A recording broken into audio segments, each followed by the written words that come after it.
Hello everyone, मैं विनय पांडे और आप देख रहे हैं आपका अपना YouTube channel target botany classes. कैसे हैं आप लोग? आई होप आप सब ठीक ही होंगे और अच्छे से पढ़ाई कर रहे होंगे। तो हम लोग पिछले लेक्चर में जीव क्या है और सजीवों के लक्षण, सजीव सुसंगठित होते हैं, सजीव में खुला तंत्र होता है और एक जीव या एक सजीव का निर्माण कैसे होता है, ये प्रक्रिया हम लोगों ने पिछले लेक्चर में देखा था। और पॉपुलेशन क्या है, इकोसिस्टम यानी पारिस्थितिकी तंत्र क्या है, बायोस्फीयर क्या है, एटम्स क्या हैं, मॉलिक्यूल्स क्या हैं, सेल्स क्या हैं, ऑर्गन क्या हैं, ऑर्गन सिस्टम क्या हैं, ये सब जो है हम आपको पिछले लेक्चर में बता चुके हैं।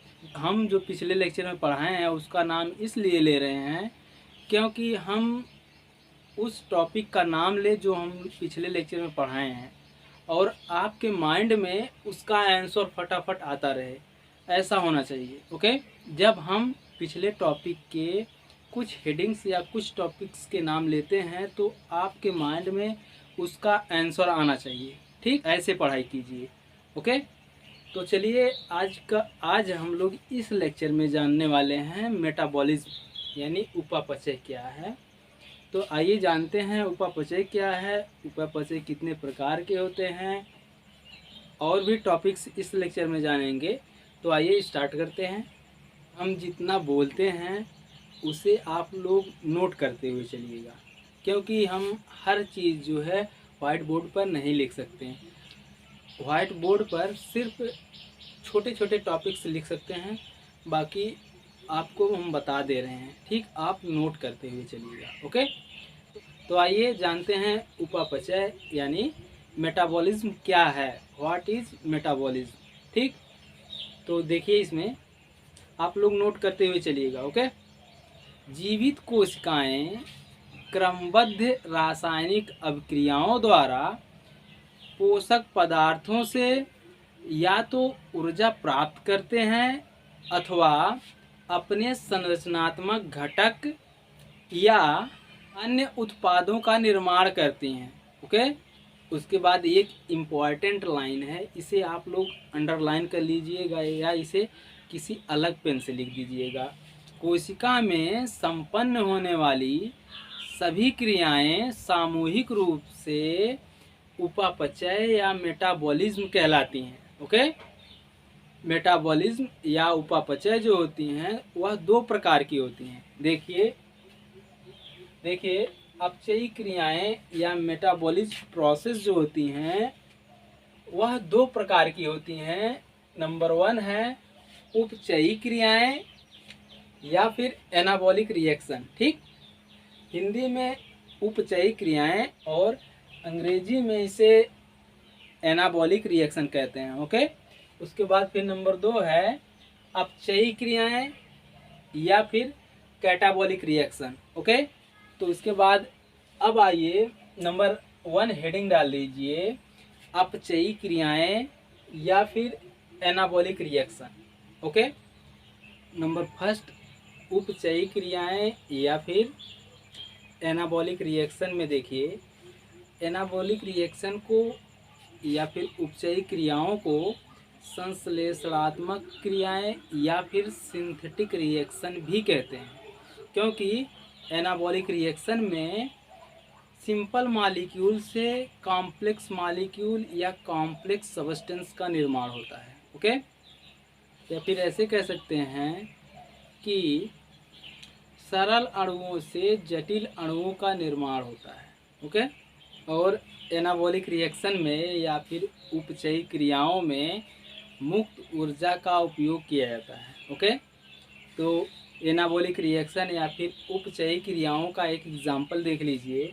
देखिए नंबर 1 है एनाबॉलिक रिएक्शन। ठीक, बता चुके हैं आपको कि मेटाबॉलिज्म रिएक्शन के दो भाग होते हैं, मतलब दो प्रकार के होते हैं। नंबर 1 है एनाबॉलिक रिएक्शन और नंबर 2 है कैटाबॉलिक रिएक्शन। ठीक, तो नंबर 1 है एनाबॉलिक रिएक्शन में एग्जाम्पल है। ठीक, एग्जाम्पल है। देखिए प्रकाश संश्लेषण की क्रिया के अंतर्गत क्लोरोफिल या पर्णहरिम और सूर्य के प्रकाश की उपस्थिति में कार्बन डाइऑक्साइड और जल के उपयोग द्वारा कार्बोहाइड्रेट और ऑक्सीजन का निर्माण होता है। ओके, यह जो है एनाबॉलिक रिएक्शन या फिर उपचयी क्रिया का एग्जाम्पल है। बहुत ही इम्पॉर्टेंट है, इसे नोट कर लीजिएगा। ओके, ये तो आपको समझ में आ गया होगा। हरिम या क्लोरोफिल और सूर्य के प्रकाश द्वारा कार्बन डाइऑक्साइड और जल का प्रयोग करके कार्बोहाइड्रेट, ऑक्सीजन और जल का निर्माण होता है, जो कि यह एक एग्जाम्पल है एनाबॉलिक रिएक्शन का। ठीक, C6H12O6 को कार्बोहाइड्रेट, इसे एक ग्लूकोज का फार्मूला है। ठीक, C6H12O6 जो है या ग्लूकोज का केमिकल फार्मूला है। ठीक, इसे कार्बोहाइड्रेट भी कहते हैं। ठीक, कंफ्यूज मत होइएगा। अब उसके बाद नंबर 2 आता है कैटाबॉलिक रिएक्शन या फिर अपचयी क्रियाएं। ठीक, तो आइए इसमें देखते हैं।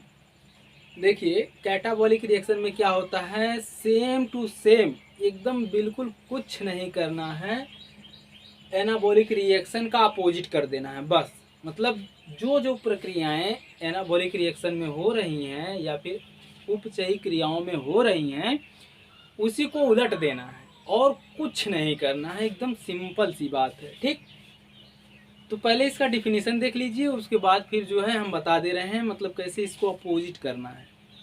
ये इसमें जो है कैटाबॉलिक रिएक्शन में सेम जो है एनाबॉलिक रिएक्शन का अपोजिट होता है। ठीक, उसमें क्या था कि सिंपल मॉलिक्यूल से कॉम्प्लेक्स मॉलिक्यूल का निर्माण हो रहा था। ठीक, तो इसमें क्या होगा, कॉम्प्लेक्स मॉलिक्यूल से सिंपल मॉलिक्यूल्स का निर्माण होगा। ये जो है एक एग्जाम्पल है एनाबॉलिक रिएक्शन का। इसी रिएक्शन को उलट दीजिए आप। ठीक, ये प्रोसेस जो है C6H12O6 जो है और 6O2 प्लस 6H2O जो है, उसको पलट दीजिए, उसको इधर ला दीजिए और 6CO2 प्लस 12H2O को पलट दीजिए, उधर कर दीजिए। देखिए वही किया है यहाँ पर। देखिए प्लस 6O2। ओके, अब सही है, एकदम सही, बिल्कुल। तो देखिए इसी का मतलब है एनाबॉलिक रिएक्शन या उपचयी क्रिया का अपोजिट है अपचयी क्रियाएं या फिर कैटाबॉलिक रिएक्शन। एकदम सेम टू सेम। अगर एग्जाम में क्वेश्चन आ जाए कि कैटाबॉलिक रिएक्शन क्या है, तो अगर आपको एनाबॉलिक रिएक्शन याद है तो उसी का सेम अपोजिट कर दीजिएगा, उल्टा करके लिख दीजिएगा, आंसर सही होगा। ठीक, या फिर कैटाबॉलिक रिएक्शन आ गया है तो अगर कैटाबॉलिक रिएक्शन याद है तो उसका अपोजिट आपको कर देना है एनाबॉलिक रिएक्शन। ठीक, तो आइए कैटाबॉलिक रिएक्शन में थोड़ा सा डिफिनीशन जान लेते हैं और इसके एग्जाम्पल को भी समझते हैं। ओके, अपचयी क्रियाएं या फिर कैटाबॉलिक रिएक्शन, इनको विघटनकारी या फिर विनाशात्मक क्रियाएं भी कहते हैं। ठीक, किसको, कैटाबॉलिक रिएक्शन को विघटनकारी या फिर विनाशात्मक क्रियाएं भी कहते हैं, क्योंकि ये जो है जटिल अणुओं को सरल अणुओं में तोड़ देते हैं, यानी कॉम्प्लेक्स मॉलिक्यूल को सिंपल मॉलिक्यूल में तोड़ देते हैं। ठीक, थोड़ा सा डिफिनीशन आप लोग नोट कर लीजिए। अपचयी क्रियाओं को विघटनकारी अपक्रियाएं या फिर विनाशात्मक क्रियाएं भी कहते हैं, क्योंकि इन क्रियाओं में कार्बनिक पोषक पदार्थों का विघटन के फलस्वरूप सरल अणुओं यानी सिंपल मॉलिक्यूल्स का निर्माण होता है और ऊर्जा मुक्त होती है, जो एटीपी के रूप में संचित हो जाती है। ठीक, उसमें ऊर्जा क्या है, उसमें ऊर्जा उपयोग हो रहा था, इसमें ऊर्जा संचित हो रही है। ठीक, अपोजिट है ना। और एटीपी का उपयोग जीवधारी अपने जैविक क्रियाओं को सुचारू रूप से चलाने के लिए प्रयोग करते हैं। ओके, रिस्पायरेशन या फिर श्वसन की क्रिया में ग्लूकोज के जैव रासायनिक ऑक्सीकरण के फलस्वरूप ऊर्जा का विमुक्तन हो जाता है, यानी ऊर्जा मुक्त होती है। ओके, यह जो है अपचयी क्रियाएं, यह जो है कैटाबॉलिक रिएक्शन का एक बहुत अच्छा उदाहरण है। ठीक, तो आइए देखते हैं इसमें। देखिए, नंबर 2 है कैटाबॉलिक रिएक्शन। ठीक, कैटाबॉलिक रिएक्शन में, कैटाबॉलिक रिएक्शन का एग्जाम्पल है, मतलब इम्पॉर्टेंट एग्जाम्पल है। ठीक, इसको नोट कर लीजिएगा।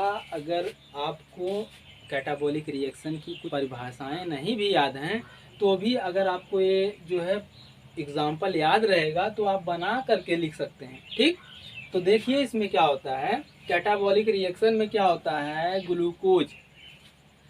ग्लूकोज मॉलिक्यूल प्लस ग्लूकोज और O2, ठीक, एंजाइम की उपस्थिति में, यहाँ पर एंजाइम रहेगा बीकर,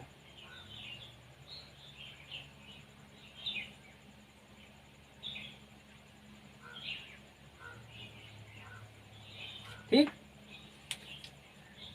कैटाबॉलिक रिएक्शन में क्या होता है, ग्लूकोज और O2 एंजाइम की उपस्थिति में 6CO2 प्लस H2O और ऊर्जा के रूप में टूट जाते हैं। ठीक, रिस्पायरेशन यानी श्वसन के दौरान ग्लूकोज मॉलिक्यूल और ऑक्सीजन एंजाइम्स की उपस्थिति में कार्बन डाइऑक्साइड और जल और ऊर्जा के रूप में टूट जाते हैं। ठीक, इस और इन दोनों एग्जाम्पल से आपको प्रकाश संश्लेषण यानी फोटोसिंथेसिस की भी परिभाषा याद हो जाएगी। मतलब इससे यही एकदम सेम टू सेम जो है प्रकाश संश्लेषण का परिभाषा है, प्रकाश संश्लेषण का भी एग्जाम्पल है। ठीक, ये रिस्पायरेशन यानी श्वसन का एग्जाम्पल है और ये प्रकाश संश्लेषण का एग्जाम्पल है। ठीक, फोटोसिंथेसिस में क्या होता है, फोटोसिंथेसिस में अगर एग्जाम में क्वेश्चन आ जाए कि व्हाट इज फोटोसिंथेसिस या फिर प्रकाश संश्लेषण क्या है, तो आप बोलेंगे कि प्रकाश संश्लेषण के अंतर्गत क्लोरोफिल और प्रकाश की उपस्थिति में कार्बन डाइऑक्साइड और जल के उपयोग द्वारा कार्बोहाइड्रेट और ऑक्सीजन का निर्माण होता है। ठीक, C6H12O6 को कार्बोहाइड्रेट भी कहते हैं और एक केमिकल फार्मूला है ग्लूकोज का। ठीक, ग्लूकोज का एक केमिकल फार्मूला है। ठीक, तो आई होप समझ में आ गया होगा कि क्लोरोफिल और सूर्य के प्रकाश की उपस्थिति में कार्बन डाइऑक्साइड और जल के प्रयोग द्वारा कार्बोहाइड्रेट और ऑक्सीजन का निर्माण होता है। इस प्रक्रिया को हम फोटोसिंथेसिस कहते हैं। ठीक, उसके बाद फिर देखिए दूसरा एग्जाम्पल जो है, ये कैटाबॉलिक रिएक्शन का दूसरा एग्जाम्पल जो है, इसमें रिस्पायरेशन का एक परिभाषा छुपा हुआ है। ठीक, इसमें रिस्पायरेशन का डिफिनेशन छुपा हुआ है। ठीक, रिस्पायरेशन में क्या होता है, जब हम लोग श्वसन करते हैं तो श्वसन में ऊर्जा ग्लूकोज मॉलिक्यूल टूटता है। ठीक, तो रिस्पायरेशन में एंजाइम की उपस्थिति में ग्लूकोज मॉलिक्यूल और O2 ऑक्सीजन मॉलिक्यूल टूट जाते हैं कार्बन डाइऑक्साइड और जल प्लस ऊर्जा में। ठीक, यह है श्वसन की डिफिनेशन। आई होप आपको समझ में आ गया होगा।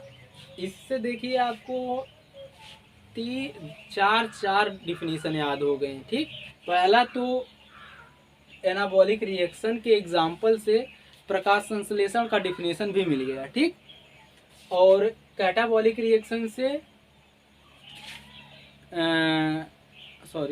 और कैटाबॉलिक रिएक्शन के एग्जाम्पल से रिस्पायरेशन यानी श्वसन का डिफिनेशन मिल गया। ओके,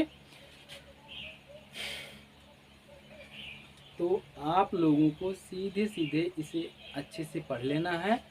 इससे आपके चार क्वेश्चन तैयार हो रहे हैं। ठीक, सीधे सीधे कहें कि एक एग्जाम्पल से दोनों की प्रॉब्लम सॉल्व हो जा रही हैं। ठीक, दोनों की प्रॉब्लम भी सॉल्व हो रही हैं और 2 क्वेश्चन और तैयार हो रहे हैं। मतलब आपका 2 क्वेश्चन और तैयार हो जा रहा है, फोटोसिंथेसिस का और रिस्पायरेशन का। ठीक, रिस्पायरेशन में क्या होता है कि ग्लूकोज मॉलिक्यूल और ऑक्सीजन, ग्लूकोज मॉलिक्यूल जो है कार्बन डाइऑक्साइड H2O और ऊर्जा में टूट जाता है। ठीक, और फोटोसिंथेसिस में क्या होता है, क्लोरोफिल और प्रकाश की उपस्थिति में कार्बन डाइऑक्साइड और जल के उपयोग द्वारा ग्लूकोज मॉलिक्यूल या फिर कार्बोहाइड्रेट और ऑक्सीजन प्लस जल का निर्माण होता है। ये फोटोसिंथेसिस का परिभाषा हो गया। पढ़ाएंगे, उसको भी पढ़ाएंगे, ऐसी बात नहीं है। ठीक, उसके बाद फिर आगे देखिए सजीवों की जीवित कोशिकाओं में एनाबॉलिक रिएक्शन और कैटाबॉलिक रिएक्शन सम्मिलित रूप से होती रहती हैं, जिसे हम मेटाबॉलिक पथवे या फिर उपापचयी पथ कहते हैं। ठीक, इसको भी याद करके रखिए, इसको भी याद रखना आप लोग। ठीक,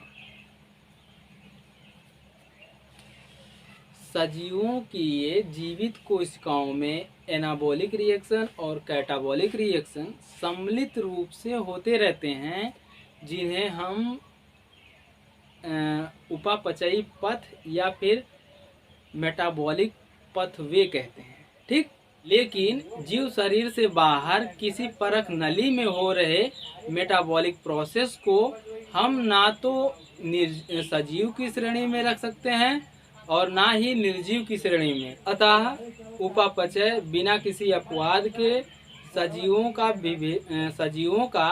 विभेदक लक्षण है, लेकिन टेस्ट ट्यूब में होने वाली उपापचय को जीवधारी की संज्ञा नहीं दी जा सकती।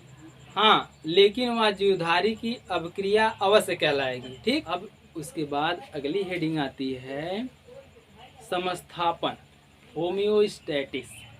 What is होम्योस्टैटिस? आइए देखते हैं। होम्योस्टैटिस को समस्थापन, समस्थैतिकता या होम्योस्टैटिस 3 नाम से जाने जाते हैं। इन तीनों नामों में से किसी नाम से एग्जाम में क्वेश्चन आ जाए तो आपको कंफ्यूज नहीं होना है। ओके,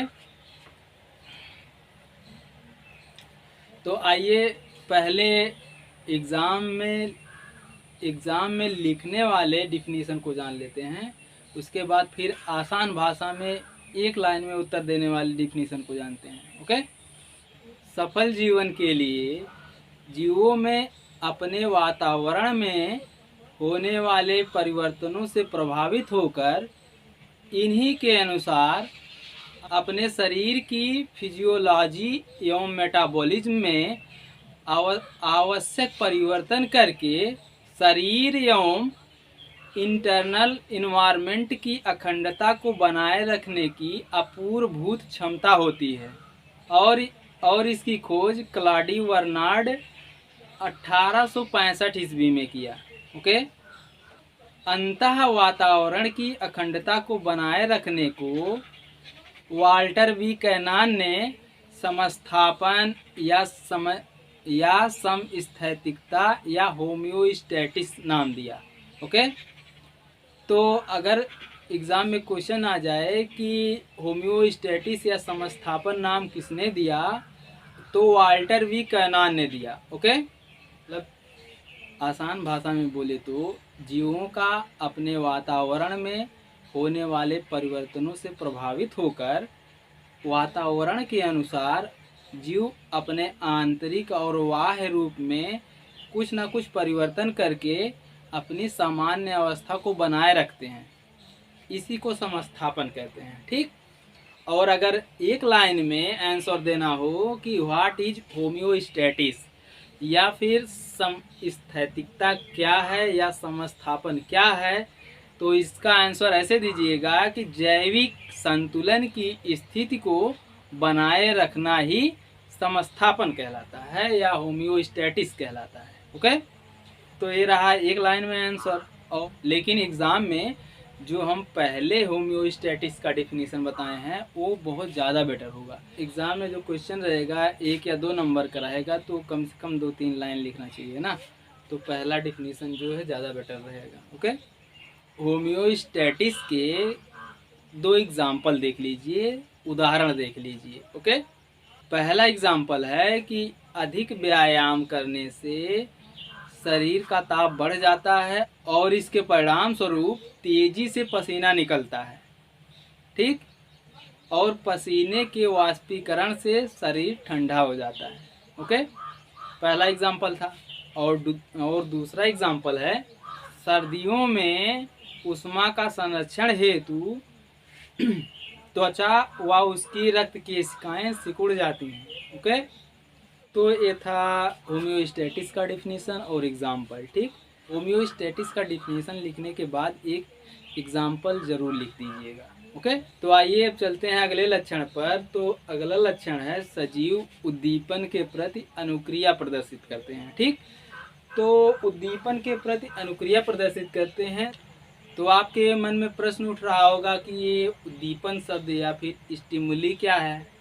व्हाट इज स्टिमुली या फिर उद्दीपन क्या है। तो उद्दीपन वातावरण में होने वाले परिवर्तनों को उद्दीपन कहते हैं। ठीक, उसके बाद वो उद्दीपन जो होते हैं या फिर स्टिमुली जो होते हैं वो 2 प्रकार के होते हैं, बाह्य उद्दीपन और आंतरिक उद्दीपन। ठीक, बाह्य उद्दीपन किसे कहते हैं, वातावरण में होने वाले उद्दीपन को बाह्य उद्दीपन, और दूसरा आंतरिक उद्दीपन। आंतरिक उद्दीपन शरीर के अंदर होने वाले उद्दीपन को आंतरिक उद्दीपन कहते हैं। ठीक, तो देखिए बाह्य उद्दीपन के अंतर्गत आ जाएगा प्रकाश, ताप, स्पर्श, दबाव, गुरुत्वाकर्षण, विद्युतीय और रासायनिक आदि। ठीक, और आंतरिक उद्दीपन में आ जाएगा भूख, प्यास, पीड़ा आदि। ओके, तो उद्दीपन तो आपको समझ में आ गया होगा।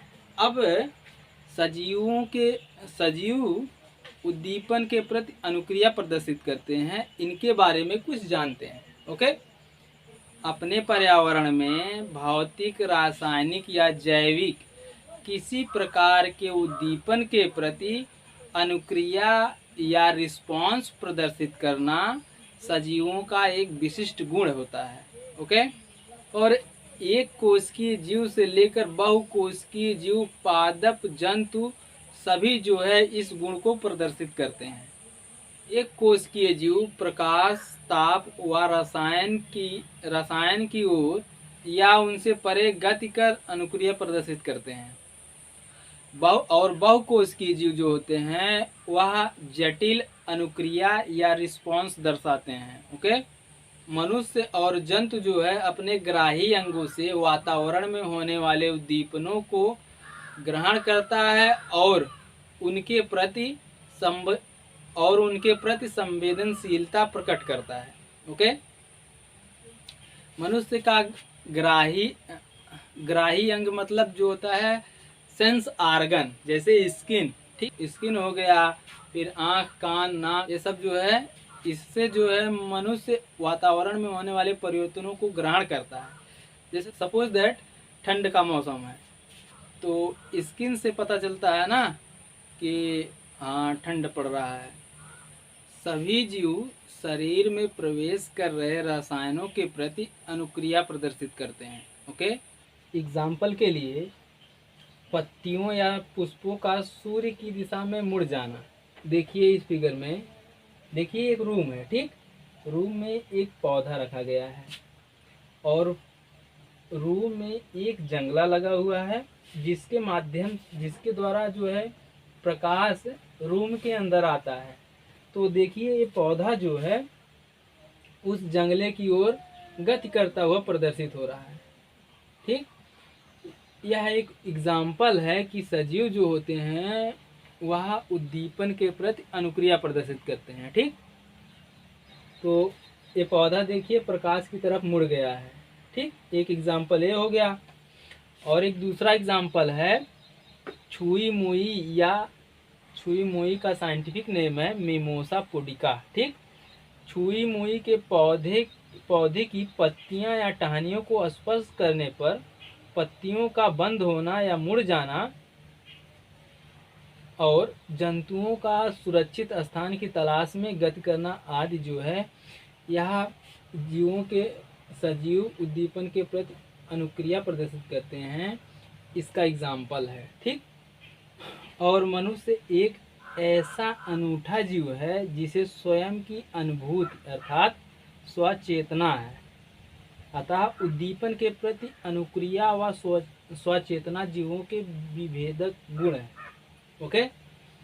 उसके बाद सजीवों का अगला लक्षण है जनन। सजीवों का अभिलक्षणिक गुण है, ठीक। जीवन पूर्ववर्ती जीवन से ही जन्मता है। प्रत्येक जीवधारी में जनन करने की क्षमता होती है और अपने समान संतान उत्पन्न करना जनन कहलाता है। ओके। देखिए यहाँ पर एक क्वेश्चन तैयार हो गया ना, मतलब व्हाट इज रिप्रोडक्शन, जनन क्या है। तो आप एक लाइन में आंसर दे सकते हैं कि अपने समान संतान उत्पन्न करना जनन कहलाता है, ठीक। और निर्जीवों में जनन नहीं होता है। रिप्रोडक्शन या जनन के द्वारा ही आनुवांशिक लक्षण जनन के द्वारा ही एक पीढ़ी से दूसरे पीढ़ी में जाता रहता है, ठीक। और प्रत्येक जीव का एक निश्चित आयु होता है, उसके बाद वह जीव मर जाता है, डेड कर जाता है। अर्थात कोई जीव अमर नहीं होता है, लेकिन जनन के द्वारा ही जीव अपनी प्रजाति की निरंतरता बनाए रखता है, ठीक। अतः जनन प्रजाति की निरंतरता या उत्तरजीविता के लिए आवश्यक है। ओके। और इसीलिए कहा जाता है कि nothing lives for ever at life continue. Okay. जीवों के डीएनए में सेल्फ रिप्लिकेशन का गुण होता है, जो कि जीवों के शरीर की पूरी जानकारी जो है उस डीएनए में छुपा रहता है। ओके। मतलब एक जीव है, हम सपोज दैट हम, ठीक, हम हैं, हमारा एक डीएनए लेंगे और हमारी पूरी इन्फॉर्मेशन, हमारे बॉडी की पूरी इन्फॉर्मेशन आप पता कर लेंगे कि हमारे अंदर क्या है, हम कैसे दिखते हैं, हमें कौन सी बीमारी होने वाली है, सब कुछ। मतलब हमें कौन सी बीमारी है, हमें कौन सी बीमारी होने वाली है, सब कुछ एक डीएनए में छुपा होता है, ठीक। तो डीएनए जो होता है वह एक जीव के शरीर की पूरी जानकारी रखता है। ओके।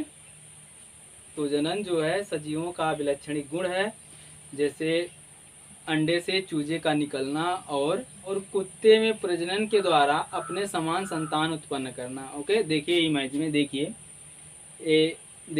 ये चूजा है जो अंडे से निकल रहा है, और ये दूसरा देखिए कुत्ते में प्रजनन द्वारा अपने समान पिल्लों का जन्म होना, ठीक। देखिए प्रजनन द्वारा जो है एक जीव अपने ही समान संतान उत्पन्न कर सकता है। ओके। अब उसके बाद फिर अगली हेडिंग आती है सजीव जो होते हैं वह वृद्धि और विकास कर सकते हैं, ठीक। तो आइए इसमें देख लेते हैं। वृद्धि व विकास सजीवों का गुण है, ठीक। किसी वस्तु के भार, आयतन व संख्या में बढ़ोतरी वृद्धि कहलाती है, ठीक। और जनन से उत्पन्न शिशु वयस्क रूप में विकसित हो जाते हैं, और अंडे से निकला चूजा कुछ समय बाद वृद्धि करके वह वयस्क रूप ले लेता है। वास्तव में बहुकोशिकीय जीवों में वृद्धि कोशिका विभाजन द्वारा होती है। ओके। मेल तथा फीमेल गैमेट के फ्यूजन से जाइगोट का निर्माण होता है, और जाइगोट में बार बार विभाजन करके एक जीव का निर्माण हो जाता है, ठीक। और पादपों में कोशिका विभाजन जो होती है वह जीवन पर्यंत होता रहता है, ठीक। मतलब पादपों में कोशिका विभाजन जो होती है वह हमेशा होती रहती है। मतलब जब तक पादप जीवित रहेगा तब तक जो है उसमें कोशिका विभाजन होता रहेगा। ओके।